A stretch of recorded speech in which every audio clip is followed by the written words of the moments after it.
تم آپس میں ایک دوسرے پر ظلم نہ کرو. تو بندے آپس میں اگر ایک دوسرے پر ظلم و زیادتی کرتے ہیں تو اس کی کیا شکلیں ہو سکتی ہیں؟ جی، پہلی شکل یہ ہے کہ انسان دوسرے کے اوپر یعنی جسمانی کوئی اس کو جو ہے نقصان پہنچائے. جی. اس میں بہت ساری چیزیں آ جاتی ہیں. کبھی ایسا بھی ہوتا ہے کہ انسان کوئی غذا بنا رہا ہے، کھانے کی کوئی چیز بنا رہا ہے، کوئی کچھ ایسی چیزیں اس کے اندر ملا رہا ہے کہ دوسرے لوگ اگر کھائیں گے تو ان کے جسم کو نقصان ہوگا. یعنی اشیاء خورد و نوش میں ملاوٹ. جی، تو یہ بھی جو ہے اس کے اندر آتا ہے کہ خون حرام ہے، یعنی کہ تم اس کو کھلا رہے ہو غلط چیز تو اسے جانی نقصان پہنچا رہے ہو. جی، اس کی جان کو خطرے میں ڈال رہے ہو. جی بالکل، بیمار ہو جائے گا. یا ویسے ہی کسی کی جان لے لینا، قتل کر دینا. جی، یا کسی بھی طرح اسے جسمانی طور پر نقصان پہنچانا کہ زد و کوب، مار پیٹ، تھپڑ مارا ہے.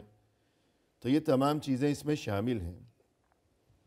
بلکہ اگر یوں کہا جائے کہ انسان اپنی جان بھی نہ لے، اپنے اوپر بھی ظلم نہ کرے، اپنے جسم کو بھی نقصان نہ پہنچائے، کوئی ایسی حرکت نہ کرے کہ جس سے خود اس کے اپنے جسم کو نقصان پہنچنے کا اندیشہ ہو.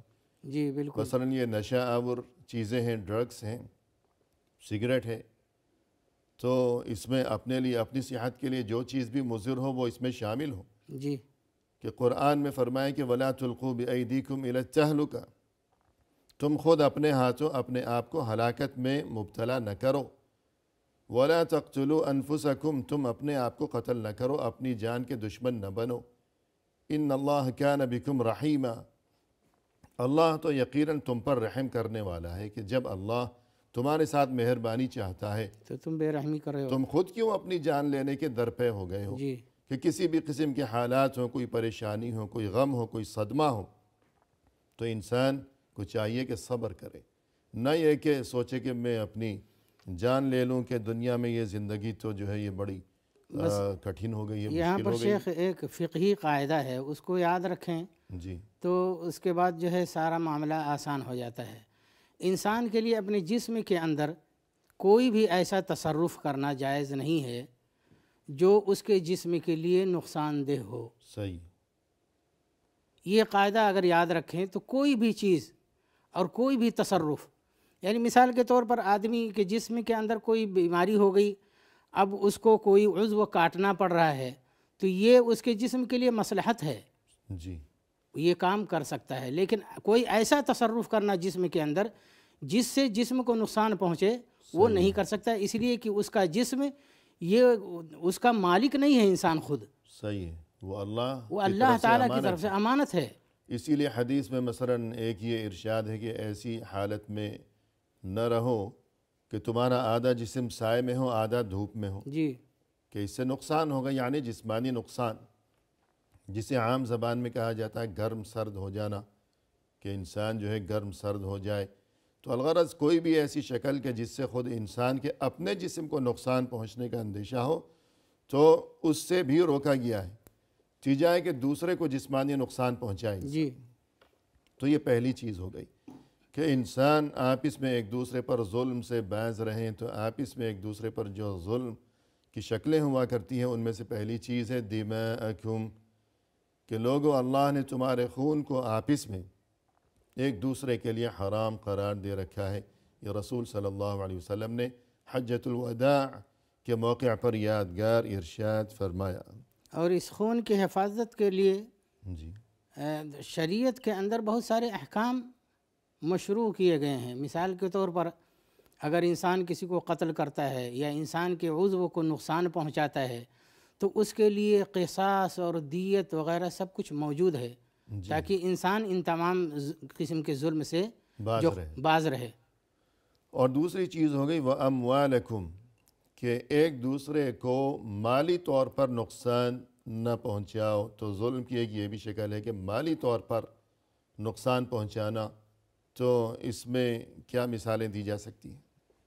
مالی نقصان جیسے کہ کسی کے مال کو چوری سے لے لینا، دھوکہ دھڑی کرنا، یا کہ بے ایمانی کرنا، جی. جھوٹ بول کر کے جو ہے اس کا ہڑپ کر لینا، یا صحیح، زبردستی کسی سے چھین لینا، غصب وغیرہ، یہ سب چیزیں جو ہے اس میں شامل ہے۔ اس میں شامل ہیں۔ جبکہ رسول اللہ صلی اللہ علیہ وسلم نے فرمایا کہ من اقتطع شبرا من الارض ظلما طوقہ اللہ یوم القیامت بسبع ارضین۔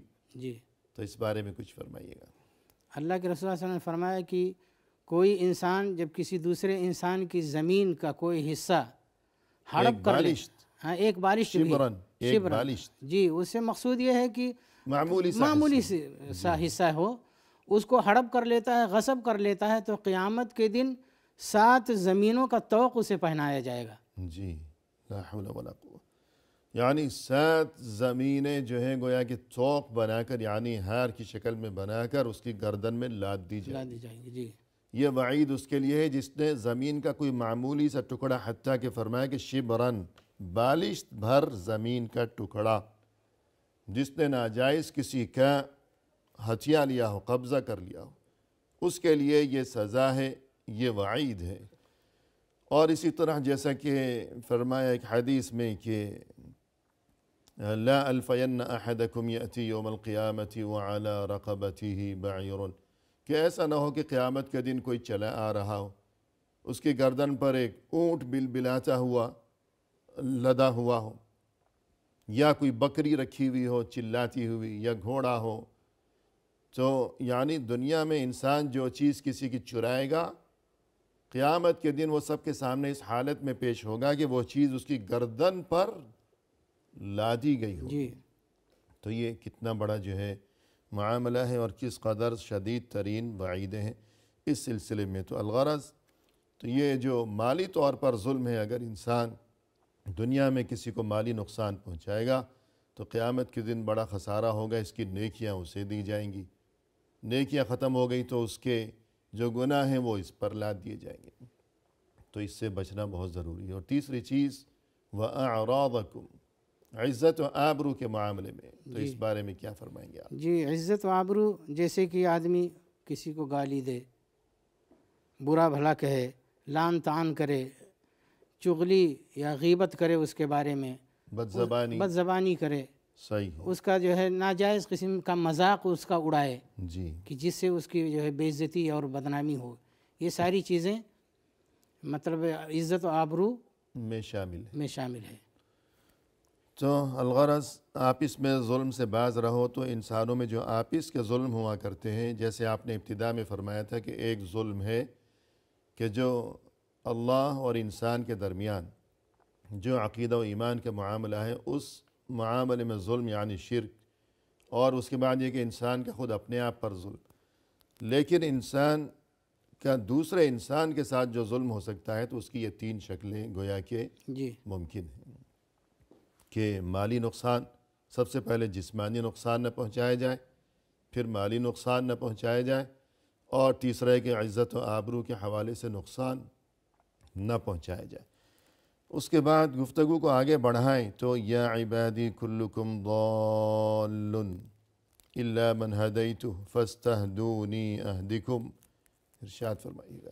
جی، اس جملے میں اللہ تعالیٰ نے فرمایا کہ یا عبادی کلکم ضال، اے میرے بندو تم سب کے سب سیدھے راستے سے بھٹکے ہوئے ہو، جی، الا من ہدیتہ فاستہدونی، مگر وہ جس کو میں ہدایت دے دوں تو مجھ سے ہدایت طلب کرو۔ صحیح ہے، یہ ہدایت طلب کرنا، اسی لیے اللہ تعالیٰ نے اہل اسلام کو سورہ فاتحہ پڑھنے کا حکم دیا کہ یہ نماز کی ہر رکعت کے اندر سورہ فاتحہ پڑھو، جی، اور اس کے اندر یہ آیت آتی ہے کہ اہدنا الصراط المستقیم، جی، کہ سیدھے راستے کی ہدایت فرما۔ جی، تو یہی فقط یہی ایک دعا ہے جی جس کا حکم دیا گیا ہر نماز میں پڑھنے کا، جی کہ طلب ہدایت کی دعا۔ بالکل، تو ہدایت اس قدر اہم اور ضروری ہے، اور ہدایت صرف اللہ کی طرف سے نصیب ہو سکتی ہے، جی بالکل، لہذا اس بات کا حکم دیا گیا کہ انسان اپنے لیے ہدایت اللہ سے مانگا کرے، کہیں اور سے یہ چیز ملنے والی نہیں۔ جی بالکل، خود رسول اللہ صلی اللہ علیہ وسلم بھی ہادی اور مہتدی سب کچھ ہونے کے باوجود، دنیا بھر کے رہبر و رہنما ہونے کے باوجود، ہمیشہ اللہ سے اپنے لیے اپنی دعاؤں میں ہدایت کا سوال کیا کرتے تھے۔ جی، حالانکہ اللہ تعالیٰ نے قرآن مجید میں اِنَّكَ لَتَهْدِي إِلَىٰ صِرَاطٍ مستقیم، جی اللہ کے رسول صلی اللہ علیہ وسلم کو مخاطب کر کے کہا کہ آپ جو ہے سیدھے راستے ہی کی طرف رہنمائی کرتے ہیں۔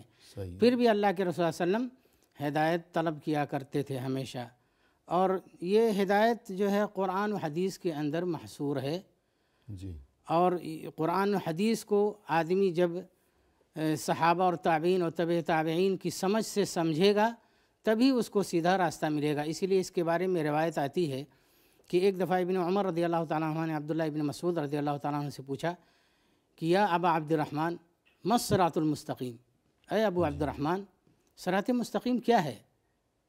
تو انہوں نے جواب دیا کہ ہوا واللہ الذی لا الہ الا ہو الذی سار علیہ ابوک حتی دخل الجنہ۔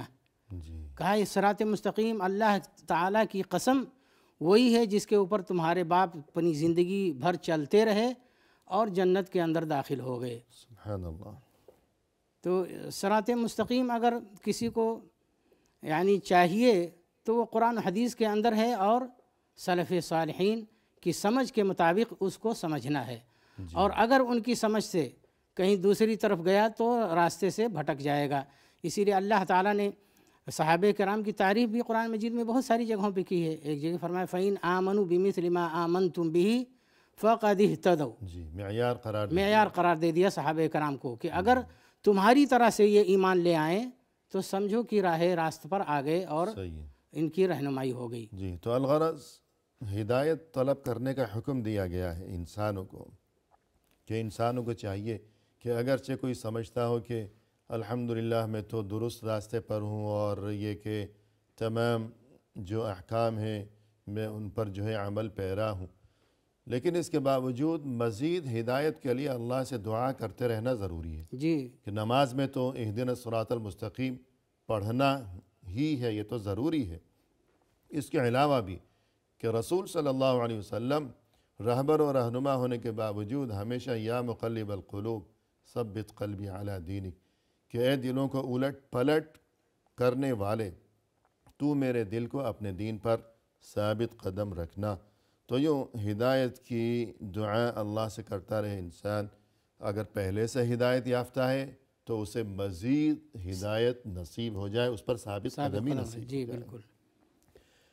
اس کے بعد آگے یہ حکم دیا گیا اس حدیث میں یا عبادی کلکم جائع الا من اطعمت، کہ اے میرے بندو، ارشاد فرمائیے گا۔ جی اے میرے بندو تم سب کے سب بھوکے ہو، الا من اطعمتہ، مگر میں جس کو کھانا کھلاؤں، جی فاستطعمونی، تو مجھ سے تم کھانا طلب کرو، اطعمکم، جی اطعمکم، میں کھانا دوں گا۔ یعنی کہ انسان اللہ تعالیٰ جو ہے انسانوں کو اس طرف متوجہ کر رہا ہے کہ تم کسی بھی چیز میں رب سے بے نیاز نہیں ہو سکتے، چاہے ہدایت کا معاملہ ہو، کھانے پینے کا معاملہ ہو، کپڑے کا لباس کا معاملہ ہو، ہر چیز میں تم اللہ تعالیٰ کے محتاج ہو۔ جی تو پہلے حکم یہ دیا کہ مجھ سے ہدایت طلب کرو، تم سب کے سب جو ہو وہ ہدایت سے بھٹکے ہوئے ہو سوائے اس کے جسے میں ہدایت دوں، جی اس لیے مجھ سے ہدایت مانگو، میں تمہیں ہدایت دوں گا۔ اس کے بعد حکم دیا کہ تم سب بھوکے ہو تو مجھ سے کھانا مانگو۔ تو پہلے ہدایت کا حکم دیا، بعد میں کھانے کا، اس میں کیا حکمت ہے تو وقفے کے بعد سنیں گے آپ۔ جی ناظرین فی الحال لیتے ہیں مختصر سا وقفہ، ہمارے ساتھ ہی رہیے گا۔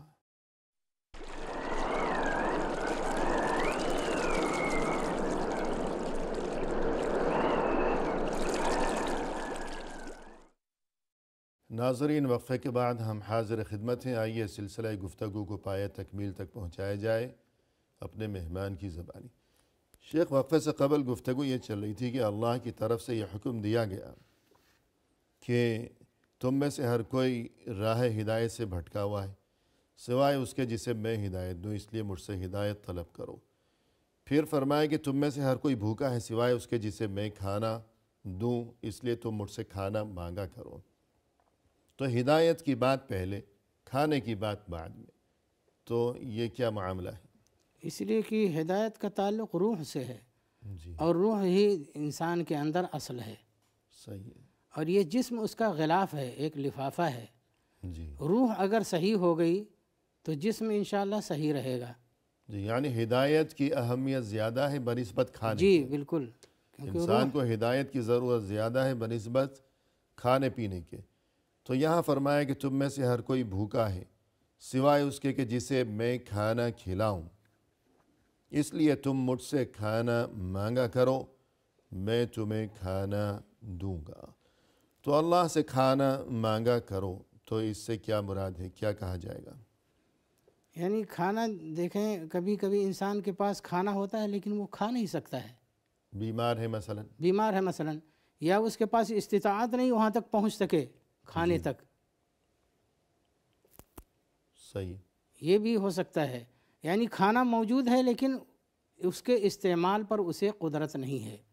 جی یا مثلا یہ کہ زمین سے جو سبزہ اگتا ہے تو انسان تو بیج بو سکتا ہے بس، اور کیا کر اور سکتا کیا کر سکتا ہے. جی ہے؟ اسے اگانا تو انسان کے بس میں نہیں ہے. تو یہ جو اگ رہا ہے یہ تو اللہ کے حکم سے ہے. تو اس لیے انسان کو یہ بات یاد دلائی گئی کہ میں ہی تمہیں کھانا کھلاتا ہوں، کہ تمہارے پاس دنیا بھر کے وسائل موجود ہوں لیکن اس کے باوجود تم میرے محتاج ہو. تم نے بیج بویا ہے لیکن یہ اگے گا کیسے، تم اسے کیسے اگاؤ گے؟ اور آسمان سے یہ پانی برسانا، یہ تم کیسے برساؤ گے؟ تو یہ چیزیں یعنی رزق کے معاملے میں انسان اللہ کا محتاج ہے. یا جیسے آپ نے فرمایا کہ رزق موجود ہے سامنے لیکن انسان وہاں تک کسی وجہ سے پہنچ نہیں سکتا، یا بیماری کی وجہ سے اسے کھا نہیں سکتا. تو یوں بہرحال رزق کے معاملے میں انسان اللہ کا محتاج ہے. لہذا اللہ کی طرف سے انسان کو یہ بات یاد دلائی گئی اور یہ احسان یاد دلایا گیا کہ میں ہی تمہیں رزق عطا کرتا ہوں، میں ہی رازق ہوں، رزاق ہوں. تو حکم دیا گیا کہ مجھ سے مانگو. اب مانگنے میں یہ ہے کہ انسان اللہ سے دعا بھی کیا کرے کہ یا اللہ تو مجھے رزق میں فراوانی عطا فرما. اور اس میں یہ بھی شامل ہے کہ انسان ہاتھ پاؤں ہلائے، محنت و کوشش کرے، بھاگ دوڑ کرے، تگ و دو کرے. یہ سبھی کچھ اس میں شامل ہے مانگنے میں. اس کے بعد گفتگو کو آگے بڑھایا جائے کہ یا عبادی کلکم عار الا من کسوتہ فاستکسونی اکسکم.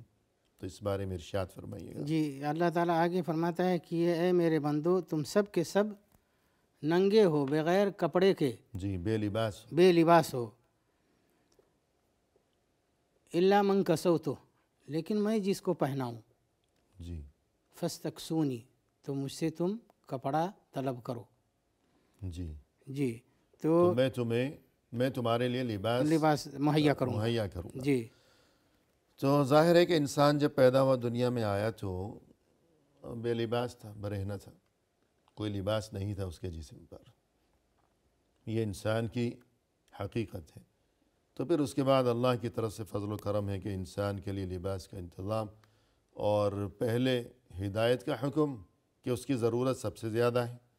اس کے بعد کھانے پینے کی بات کی گئی کہ کھانے پینے کی ضرورت کم ہے بنسبت ہدایت کے.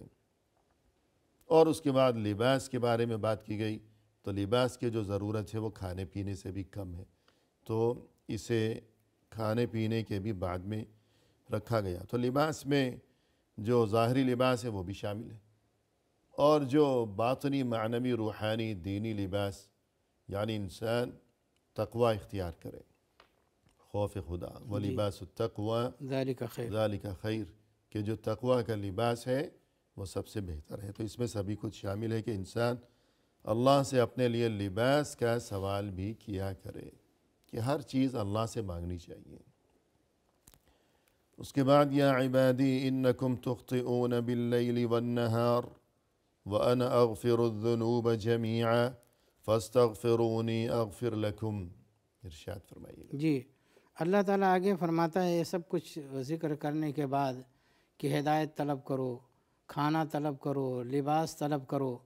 اس کے بعد اللہ تعالیٰ نے فرمایا کہ تم رات اور دن غلطی کرتے ہو، جی خطائیں تم سے ہوتی رہتی ہیں، اور جو درستگی ہے اس سے تم دور ہوتے جاتے ہو. کیونکہ انسان دنیا کے اندر جو کام کرتا ہے یا صحیح ہوگا یا غلط ہوگا، جی تو اس طرح سے انسان سے غلطی ہوتی رہتی ہے. تو اب اللہ تعالیٰ نے فرمایا کہ تم سے تو غلطیاں ہوں گی، جی اس لیے تم مجھ سے مغفرت طلب کرو، میں تمہاری خطاؤں کو معاف کر دیا کروں گا۔ جی سبحان اللہ۔ تو اللہ کی طرف سے گویا کہ یہ یاد دہانی کی گئی ہے، یہ تاکید، یہ حکم دیا گیا ہے کہ تم سے رات دن غلطیاں سرزد ہوتی ہیں۔ شاید انسان کو علم بھی نہ ہو سکے اور اس سے کوئی گناہ سرزد ہو گیا ہو، کوئی جی غلطی اس سے سرزد ہو گئی ہو، لہذا حکم یہ دیا گیا کہ مجھ سے مغفرت طلب کرتے رہا کرو، میں تمہیں معاف کروں گا، میں بخشنے والا ہوں۔ کہ غلطی تو ہو گئی، اب اس کے بعد انسان اللہ کی رحمت سے منہ موڑے، غفلت کا شکار رہے، تو یہ غلط ہے۔ جی ورنہ غلطی نہ ہونا اس میں کوئی تعجب کی بات نہیں، غلطی ہر ایک سے ہوتی ہے، کہ فرشتہ کوئی نہیں۔ جو غلط ہے وہ یہ کہ غلطی ہو جانے کے بعد انسان اس پر اڑا رہے۔ وَلَمْ يُصِرُّوا عَلَى مَا جی فَعَلُوا۔ تو غلطی پر اڑا رہنے کی بجائے اور قائم رہنے کی بجائے انسان کو چاہیے کہ توبہ و استغفار کرے، اس لیے کہ اللہ کی طرف سے اس چیز کا حکم دیا گیا ہے۔ اب یہ کہ گناہوں کی معافی جو ہے تو زبان سے بھی توبہ و استغفار کرتے رہنا چاہیے، جی اور اس کے علاوہ جو اچھے کام ہیں ان کا بھی اہتمام کیا جائے، کہ جو اچھے کام، کہ ہمیں یہ خوشخبری دی گئی ہے کہ جو اعمال صالحہ ہیں ان سے انسان کے گناہ معاف ہوتے رہتے ہیں۔ تو اس بارے میں کچھ فرمائیں گے آپ؟ مثلاً کون سے اعمال؟ الصلوات الخمس۔ ایک تو یہ ہے جیسے قرآن مجید میں ہے کہ کبائر جو بڑے گناہ ہیں ان سے آدمی بچتا رہے تو صغائر اللہ تعالیٰ معاف کریں۔ تجتنبوا کبائر ما تنہون عنہ نکفر عنکم سیئاتکم، یعنی جو کبیرہ گناہ ہیں ان سے تم بچتے رہو تو اللہ تعالیٰ چھوٹے گناہ تو یوں ہی معاف کر دیتا ہے، یہ اللہ تعالیٰ کا فضل و کرم ہے۔ جی اسی طرح سے احادیث کے اندر آیا ہے کہ الجمعۃ الصلوات الخمس والجمعۃ الی الجمعہ ورمضان الی رمضان مکفرات لما بینہن اذا اجتنبت الکبائر، جی کہ رمضان سے لے کر کے رمضان دوسرا رمضان یہ کفارہ ہے اپنے درمیان کا، صحیح۔ اسی طرح سے جمعہ سے لے کر کے دوسرے جمعہ تک، اسی طرح سے پانچوں نمازوں کے درمیان جو کچھ ہو جاتا ہے یہ پانچوں نمازیں ان کے لیے کفارہ ہیں۔ صحیح۔ اللہ کے رسول صلی اللہ علیہ وسلم حدیث کے اندر بہت سارے اذکار بتلائے ہوئے ہیں کہ ان اذکار کو کرتے رہو تو اتنا اللہ تعالیٰ جو ہے ثواب دے گا یا مغفرت فرمائے گا غلطیوں کو، جیسے کہ سبحان اللہ والحمد للہ ولا الہ الا اللہ واللہ اکبر ولا حول ولا قوۃ الا باللہ، یہ سب جو ہے گناہ معاف ہوتے رہتے ہیں۔ جی۔ اور اگر کوئی ایسا گناہ ہو کہ جس کا تعلق کسی انسان کے حق سے ہو، کہ اس پر ظلم کیا، اس کا پیسہ دبایا، جی تو اس معاملے کو صاف کیا جائے، صاف کیا جائے۔ جی تب توبہ جو ہے وہ قبول ہوگی، ورنہ نہیں۔ تو یوں توبہ کی طرف اور استغفار کی طرف، مغفرت طلب کرتے رہنے کی طرف انسان کو توجہ دینی چاہیے، کہ اس چیز کی بہت زیادہ ضرورت ہے کہ انسان اول و آخر خطا کا پتلا ہے۔ اس کے بعد فرمایا کہ یا عبادی انکم لن تبلغوا ضری یا ضری دونوں پڑھے گئے، جی فتضرونی ولن تبلغوا نفعی فتنفعونی، اس بارے میں فرمائیے گا۔ ابھی اس سے پہلے جو جملے گزرے اس حدیث قدسی کے، اللہ تعالیٰ نے یعنی ان جملوں کے اندر، اس حدیث کے جو ٹکڑے ہیں ان کے اندر یہ بتلایا کہ تم سب لوگ میرے محتاج ہو۔ جی اب اللہ تعالیٰ اپنی بے نیازی بیان فرماتا ہے کہ مجھے کسی کی ضرورت نہیں، نہ کوئی مجھے نقصان پہنچا سکتا ہے نہ کوئی فائدہ پہنچا سکتا ہے، مجھے تمہاری کوئی محتاجی نہیں، محتاجی نہیں، یہ اپنی بے نیازی بیان فرما رہا ہے کہ تم سے کوئی مجھے کوئی لینا دینا لینا دینا مجھے نہیں ہے، محتاجی تمہاری نہیں، تم جی سے کچھ نہیں چاہیے، کچھ اس نہیں کے چاہیے، باوجود میں تمہیں کھانا کھلاتا ہوں، جی میں تمہیں لباس مہیا کرتا ہوں وغیرہ وغیرہ، اور تمہیں معاف بھی کرتا ہوں۔ جی تو گویا کہ یہ بات انسان ذہن میں رکھے کہ اللہ کا کوئی فائدہ نہیں ہے، ہم اگر اچھے کام کریں گے تو ہمارا اپنا فائدہ ہے، ہم برائی کریں گے تو خود اپنے آپ کو برباد کریں گے۔ تو اس کے باوجود اللہ جو ہے کہ ہم سے مکمل بے نیاز ہے، پھر بھی وہ ہمارے لیے کتنا رحیم ہے، رحمان ہے۔ جی اس کے بعد یہ کہ یا عبادی لو ان اولکم وآخرکم وانسکم وجنکم كانوا على اتقى قلب رجل واحد منکم ما زاد ذلك في ملکی شیئا اس بارے میں فرمائیے گا۔ اللہ تعالیٰ اپنی بے نیازی کو اور مؤکد کر رہا ہے اس جملے کے ذریعے جی کہ اے میرے بندو، اگر تمہارے جو پہلے اور بعد کے، یعنی کہ دنیا جب سے قائم ہوئی ہے اور آخرت تک، قیامت تک جتنے بھی لوگ ہیں، انس اور جن سب سارے کے سارے لوگ متقی اور پرہیزگار ہو جائیں، ایماندار ہو جائیں، جی تو یہ جو ہے میرے ملک میں میری بادشاہت کے اندر کوئی زیادتی نہیں کر سکتے، یعنی مجھے کوئی فائدہ کوئی نہیں فائدہ ہوگا۔ نہیں ہے۔ یہ اپنی بے نیازی کو اور بھی مؤکد کر رہا ہے اللہ۔ تمام انسان، تمام جن مل کر بہت زیادہ اچھے بن جائیں، متقی، پرہیزگار، اللہ کی عبادت گزار، فرما بردار، تو اس میں اللہ کا کوئی فائدہ نہیں ہے۔ جی، اور آگے اس کے برعکس بھی فرمایا کہ اگر سارے کے سارے لوگ برے ہی ہو جائیں، بہت زیادہ برے، بدترین بن جائیں، بدترین بن جائیں، جی، جی، تو تو یہ اللہ کا کوئی نقصان نہیں۔ کوئی نقصان نہیں ہے۔ جی صحیح ہے۔ تو گویا اگر کوئی اللہ کی عبادت کرتا ہے تو اس کا اپنا فائدہ ہے، اللہ کا فائدہ نہیں ہے۔ کوئی نافرمانی کرتا ہے تو اس کا اپنا نقصان ہے، اللہ کا کوئی نقصان نہیں ہے۔ تو اس کے باوجود اللہ جو ہے وہ کتنا رحیم ہے، کتنا رحمان، کتنا کریم، گناہوں کو معاف فرماتا ہے، رزق عطا فرماتا ہے، اور یہ کہ نعمتوں سے نواز رکھا ہے اس نے، تو یہ بتانا مقصود ہے۔ تو انسان کو اس حقیقت کو سمجھنا چاہیے۔ اس کے بعد یہ کہ یا عبادی لو ان اولکم و آخرکم و انسکم و جنکم قاموا فی صعید واحد، اس بارے میں فرمائیے گا۔ جی، اللہ تعالیٰ یہاں پر بیان کر رہا ہے کہ اللہ تعالیٰ بہت ہی بڑا غنی ہے، بے نیاز ہے، اور ساری چیزیں اس کے ہاتھ کے اندر ہیں، اور اس کا جو ہے اس کے عطیات بہت ہی وسیع ہیں۔ اس جملے کے اندر فرماتے ہیں یا عبادی لو ان اولکم و آخرکم و انسکم و جنکم قاموا فی صعید واحد فسألونی فاعطیت کل واحد مسألتہ، کہ اے میرے بندو، اگر تمہارے پہلے اور بعد کے اور انس اور جن، انسان اور جنات، سب کے سب ایک میدان کے اندر کھڑے ہو جائیں، جی، ایک جگہ، جی، ایک جگہ ہو جائیں، اور ہر کوئی اللہ تعالیٰ سے مانگے، جی، جو اس کا سوال ہے وہ رب العالمین کے سامنے رکھے، ہر کوئی اپنی حاجت طلب کرے، مجھے یہ چاہیے، مجھے وہ چاہیے، جی، اور میں سب کو دے دوں جو وہ طلب کر رہا ہے۔ جی، تو اللہ تعالیٰ آگے فرماتے ہیں اس کے اندر کہ ما نقص ذلك مما عندي الا كما ينقص المخيط اذا ادخل البحر، کہا کہ اتنی کمی آئے گی جیسے کہ سمندر کے اندر سوئی ڈالی جائے اور اس کے بعد نکالا جائے تو اس سے کیا کم ہوتا ہے سمندر کے پانی سے۔ یعنی تمام انسان، تمام جن ایک جگہ کھڑے ہو جائیں اور اللہ سے مانگیں، ہر کوئی اپنی حاجت مانگ رہا ہے، ہر ایک کی حاجت جدا ہے، جی، ہر ایک کی زبان الگ ہے، اس کے باوجود اللہ ہر ایک کی دعا سنتا ہے اور ہر ایک کو اس کی حاجت عطا فرماتا ہے، اور اللہ کے خزانے میں کچھ بھی کمی ہونے والی نہیں ہے کہ سوئی سمندر میں ڈال کر اگر نکال لی جائے تو سمندر میں کوئی کمی ہونے والی نہیں ہے۔ تو اسی طرح اللہ اگر سبھی کو دے دے، ہر ایک کو جو چاہیے، تب بھی اللہ کے خزانے میں کوئی کمی ہونے والی نہیں ہے۔ آخر میں یہ کہ یا عبادی انما ہی اعمالکم احصیہا لکم، اس بارے میں مختصر ارشاد فرما دیجیے۔ جی، اللہ تعالیٰ فرماتا ہے کہ انما ہی اعمالکم، یعنی یہ جو تم نے کیا ہوا ہے یہ تمہارا کیا دھرا ہے، صحیح ہے، احصیہا لکم، میں تمہارے اعمال کو شمار کر رہا ہوں، گن رہا ہوں، جی، اور محفوظ کر کے رکھتا ہوں، جی، پھر تمہیں ہر ایک کو اس کے عمل کے مطابق میں بدلہ دوں گا۔ جی، تو جس نے اچھے کام کیے وہ اللہ کا شکر ادا کرے، اور جس نے برے کام کیے تو وہ پھر خود اپنے آپ کو ہی ملامت کرے جی، کہ خود اس نے اپنے آپ پر ظلم کیا ہے۔ تو پروگرام کے اختتام پر ہم تہہ دل سے آپ کا شکریہ ادا کرتے ہیں کہ آپ تشریف لائے اور آپ نے عمدہ انداز میں رہنمائی فرمائی۔ جزاکم اللہ خیرا، بارک اللہ فیکم۔